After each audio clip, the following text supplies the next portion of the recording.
how to post grid photos on Instagram.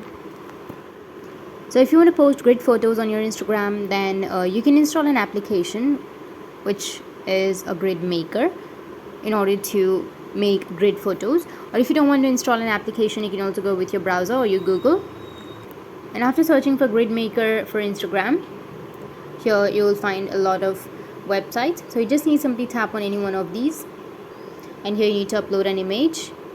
After uploading an image, you can select the layout, and then you can customize, preview and download. So you just need to simply go with columns.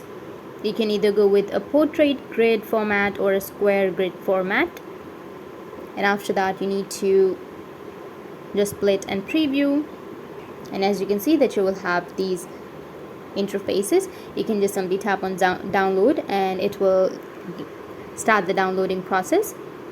And once the download is completed, you will have the photos, the grid photos like this. These are all the grid photos. You can just simply go and select these grid photos and post it on Instagram.